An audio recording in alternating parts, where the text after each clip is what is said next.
ladies and gentlemen. Today I'm here to persuade you to study abroad. There are many benefits of studying abroad, which I'm going to explain. Studying abroad is almost a necessity in today's society, so I'm going to go over some different facts and different things so you can see exactly why students should study abroad. So first, there are many benefits to studying abroad. First, like language immersion. When you go to another country, if it doesn't speak English, you will become accustomed to that language and be more likely to learn it and be able to speak it. So that's a really good opportunity, especially if you are studying a language or you want to learn another language. Second, another benefit of studying abroad is that you immerse yourself in another culture. There's so many cultures in the world, and so it's really great to be able to go to another country and be able to live in their culture and just really thrive living in another country and being able to live like the citizens do, go to class with them, do the things that they do, meet other people from other countries. Another benefit for studying abroad is meeting friends from all over the world. Not only do you meet friends from the country that you study in, but you also meet friends from your program. I studied abroad this spring, and I went through a program in the United States, and I not only met people in Spain while I was studying there, but I met people from all over the United States and even Canada and France and countries from all over the world, from people that had came to the city that I was studying in. So that was really cool because now I have lifelong friendships with all of these people.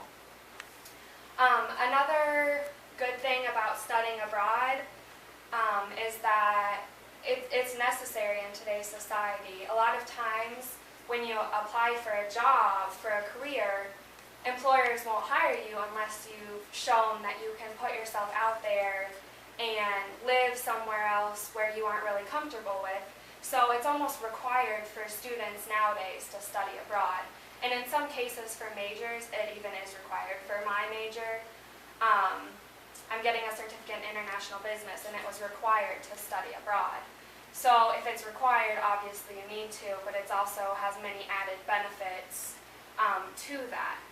Next, after you guys have learned about many benefits, I'm going to go into some quick facts about studying abroad. So from thebestcollegeonline.com, it gave some just overall demographics of people that study abroad. And so the main person that studies abroad from America is a white female in her junior year of college. It breaks down even more to tell you the percentage of every ethnicity, male or female, where they study at, things like that. So first, about 35.8% of people that study abroad are juniors.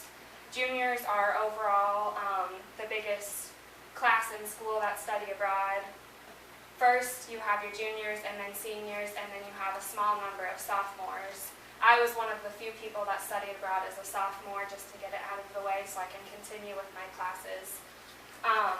And then 63.5% of the people that study abroad are females.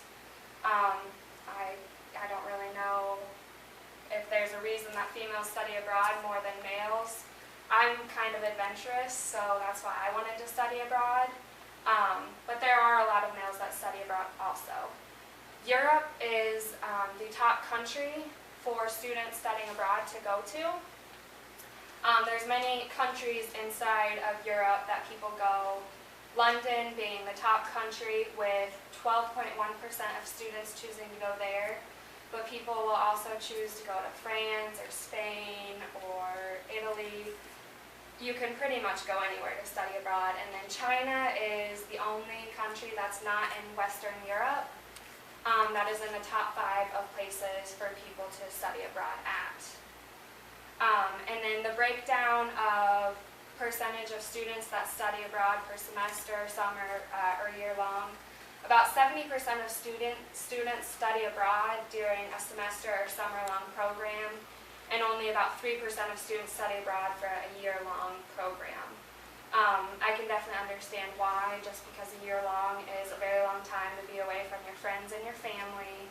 But at the same time, I almost wish that I would have studied abroad for a full year, just because you would have had that much more time to travel and see other places, and really strengthen your friendships that you've made, or your relationships with your host family there.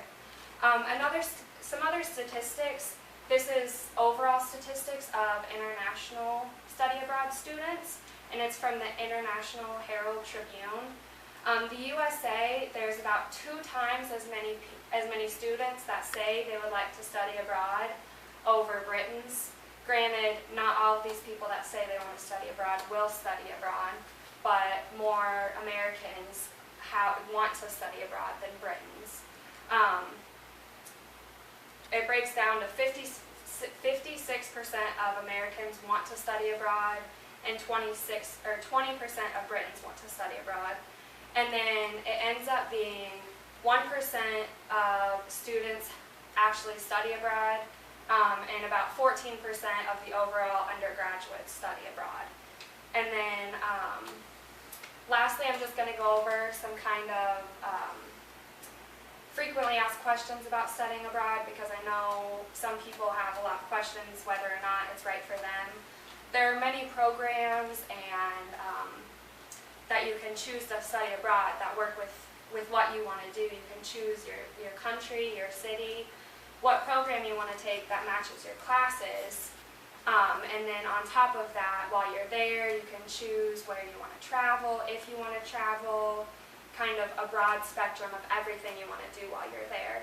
So it's really nice if you're studying abroad. You can basically choose everything just like you would be able to at your normal college or university. And then all your credits will transfer back to your university, which I know is a major question that most students have, because you don't want to waste a semester while you're studying abroad and then have to retake all of those classes. And lastly, I think one of the biggest questions is this going to cost me a lot? And in reality, it doesn't. Studying abroad is pretty much equivalent to staying at your home school. For me, it was exactly the same. It matched price for price. The only extra expenses I had while I was studying abroad were all my traveling expenses and everything on top of that. So in reality, you aren't going to be spending a ton of money to study abroad. You'll just be paying what you pay in your home university, but you're gaining all of these experiences and everything like that. So to close my speech, I just wanted to remind you guys all of the